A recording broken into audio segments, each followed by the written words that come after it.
ആന്ധ്രാപ്രദേശിലെ തിരുപ്പതി ക്ഷേത്രത്തെക്കുറിച്ച് കേൾക്കാത്ത ആരും തന്നെ ഉണ്ടാവില്ല. അവിടെയൊന്ന് സന്ദർശിക്കുവാൻ ആഗ്രഹിക്കാത്ത വിശ്വാസികളും ഉണ്ടാകില്ല. എന്നാൽ തെക്കിന്റെ തിരുപ്പതി എന്നറിയപ്പെടുന്ന ഒരു ക്ഷേത്രം കേരളത്തിലുണ്ട്. തിരുവല്ലയിലെ ശ്രീ വല്ലഭ ക്ഷേത്രമാണ് തെക്കിന്റെ തിരുപ്പതി എന്നറിയപ്പെടുന്നത്. ഒട്ടേറെ അത്ഭുതങ്ങളും പ്രത്യേകതകളും ഒത്തിണങ്ങിയ ഈ ക്ഷേത്രത്തിലെ പ്രധാന പ്രതിഷ്ഠ മഹാവിഷ്ണുവും സുദർശനമൂർത്തിയുമാണ്. വല്ലഭ ക്ഷേത്രത്തിന്റെ ശില്പഭംഗി എല്ലാ വിശ്വാസികളെയും ആകർഷിപ്പിക്കുന്നതാണ്. ക്ഷേത്രത്തിലെ മരപ്പണികളും കൊത്തുപണികളും എടുത്തു പറയേണ്ട കാര്യമാണ്. ഏകശിലാ നിർമ്മിതമായ വിഗ്രഹങ്ങളാണ് ഇവിടത്തെ ഏറ്റവും വലിയ പ്രത്യേകത. വർഷങ്ങളുടെ പഴക്കമുണ്ട് ഇവിടത്തെ ഓരോ വിഗ്രഹങ്ങൾക്കും.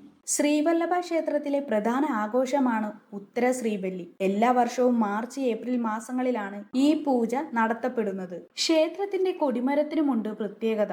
50 അടി ഉയരമുള്ള ഈ കൊടിമരത്തിന് മുകളിൽ ഒരു ഗരുഡ പ്രതിമയുണ്ട്. ഒറ്റ ശിലയിൽ കൊത്തിയ ഈ കൊടിമരം ഒരു വാസ്തുവിദ്യ വിസ്മയം തന്നെയാണ്. പെരുന്തച്ചനാണ് ഈ ലോഹത്തിലുള്ള ഗരുഡ പ്രതിമ സ്ഥാപിച്ചതെന്നാണ് വിശ്വാസം. മഹാവിഷ്ണു ഇവിടെ ശ്രീവല്ലഭൻ എന്ന പേരിലാണ് അറിയപ്പെടുന്നത്.